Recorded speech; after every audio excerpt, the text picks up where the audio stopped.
You go tomorrow morning. Yeah. Go to the embassy tomorrow and apply for a visa to go to America.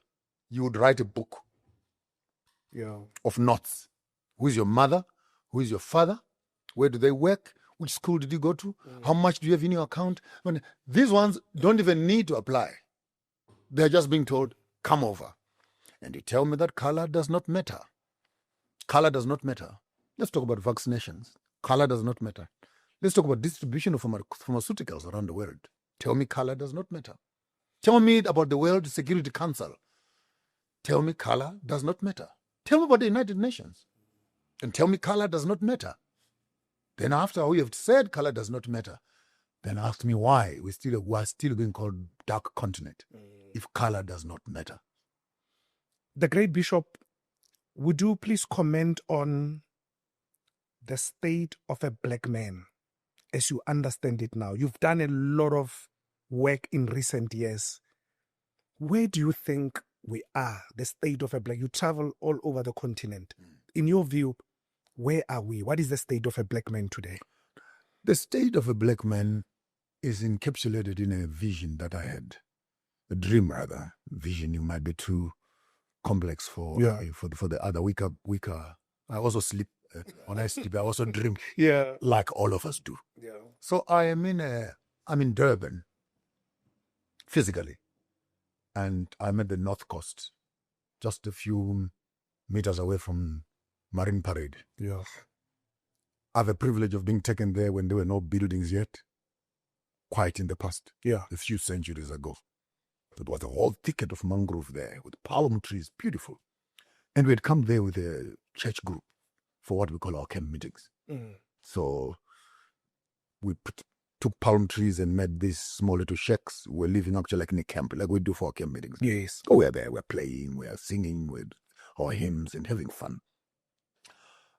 And then music starts dying down. The night is fast falling, so we all fall asleep in those tents, in those shacks. And in the midst of the night, someone taps me on my shoulder and wakes me up.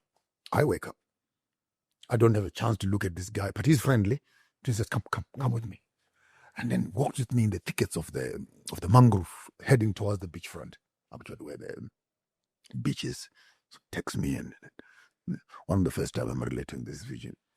So when I come out of the mangrove, I walk into the brilliance of light that I've never seen in my life. Like, it was not the sun, but it was like the sun was literally about 4 or 5 meters away from the water, and it was like right in my face. With gray people, not white, but black like ash. Okay, yes.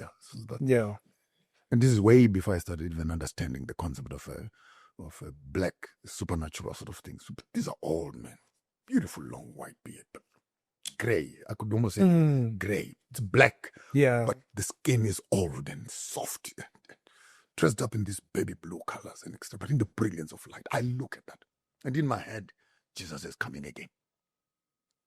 So I don't even wait to ask what's happening. You immediately I saw that. My theology was telling me that Jesus will come back in the clouds of heaven and all angels will see him. I paced back into the mangrove and I got into the tent. And I started waking up people. Guys. It's happening. It's happening. Yes. I would pick up someone would be drooling with saliva. And immediately they stand up, they would fall down again. I pick up someone and they would stand, this other one would stand at the door and walk back inside.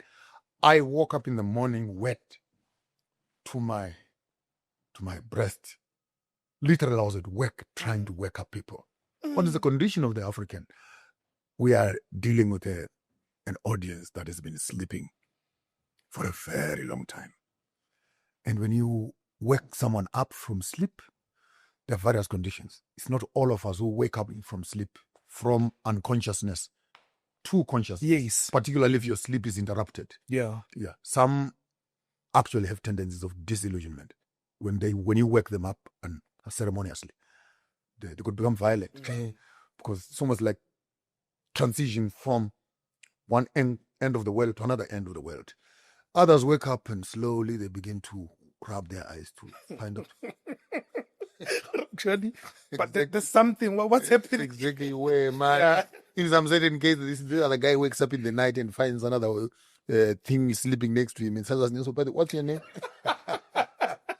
So the condition of the African person, we had various levels of waking up from sleep. Others are still unconscious. Yeah. Others are conscious but still disillusioned. Others are eyes are now open, but they can't stand yet. Others are standing, but they're not dressed up. But we are slowly beginning to see a movement within the sleeping pattern of the African, the psychological slumber, as we call it, the unconsciousness. And as we begin to become conscious, you begin to see the Traorés of this world, you begin to see the Gaddafis of this world, you begin to see the Nigers of this world, you begin to see the Bokos of this world in Botswana. You begin to see once in a while Ramaphosa, the voice is still there. We are this and this. Yeah. I wish some of those statements could become a reality. We begin to see the Mnangagwas. One morning they speak, well, we're going to put dollar and gold here, come to practice. So there's a various levels of waking up. Some sort. AFRICOM is here. ECOWAS is here. Would you mention him in the same light? Some of those guys have been woke for a long time, and not that they woke up to their will, but they worked in the system. Jacob Zuma? Yes, I'm talking about particularly. They worked in the system, built the system up with an intention of moving the system in the direction he wanted. Unfortunately, you discover, no, the system is not South African system. It is an American system. And the very system that you thought you would manipulate, they manipulate you and they push you out of it. Now you're out of it fully informed. Now to come back to the system and repair it has become a danger. So people are always asking the question, what is it that he can do from inside, which he could not do from inside? So again, I will always say this, Sam X. The colonial system is well fashioned by the colonialist. Until the African who assumes the office of the colonial system understands the reason why this chair was put. The Ministry of Defense, Ministry of Agriculture, Ministry of Health, Ministry of Education, Ministry of Road and Transportation, Ministry of Social Development, Ministry. You need to go back and find out Ministry of Home Affairs. I mean, I remember in the 1950s and 60s, people banning dom passes, banning IDs. Here we are, 2025, telling everybody else must get an ID. You were fighting the contradiction. You were fighting the dom pass. So what's the difference between the dom pass of the 50s and the present dom pass? I mean, look at Lesotho now raising its head that we want our land back. Brilliant conversation. Ask me why? Botswana as well, I had the conversation. Because the Afrikaners and the British pushed Moshoeshoe into the mountains. Now South African government is the custodian of Basotho land. And will Ramaphosa and the South African government recognize that 30 to 40% of Basotho that are in South Africa actually have their roots in Lesotho? 20-30% of Mpumalanga, that you call, they belong to Swaziland. 15-20% of Bahorutse and Botswana belong to Botswana. And another 20-30% of the vendors beyond Mapunguke, Wembe, belong to Zimbabwe. Another 10-15% of the Mozambican belong to Mozambique. But the colonial borders came and drew lines past our kitchens, past our dining rooms, past our houses and fields. And now the South African government has just become Fandamerva, but in a blackface. Will the South African government recognize the boundaries that were drawn by the Berlin Conference as legitimate? And if those boundaries are legitimate, then Berlin Conference was legitimate. The backside of that.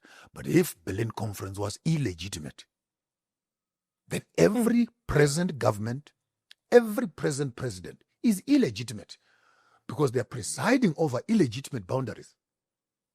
So how can you say I'm a president of South Africa, but South Africa is a construct of Berlin Conference? How can you say I'm a president of Mozambique, but Mozambique is a construct of Berlin Conference? So by legitimizing countries, we're actually legitimizing Berlin Conference. Hence, I always talk about African unity, that our country is Africa. 100%. All other countries are provinces. True. Because we cannot sit around and look at 15 men sitting in Berlin conference who do an agreement, which 54 men right now cannot undo. 10 white people take a ruler and draw. Well, I want this, I want take this. Yeah. Take our 54 presidents right now, sit them in one room and say, can you undo what the white men did? They will quarrel on their way to the meeting. They will not even attend. Why? Because they enjoy the kingly roles of illegitimate power. That's why we're being abused. Because our presidents came into power to run land belonging to the kings. So there's something that happened between Angola and Johannesburg, vis-a-vis what happened in Harrismith and Bloemfontein at the formation of the ANC, that the kings of Harrismith, the kings of KwaZulu-Natal, put their monies, put their efforts to formulate this thing. Religion came in through the back door as the venue of the setting up of the ANC. Why are you going to war, ANC? We want to restore governance. We want to restore land. We want to restore the culture, the dignity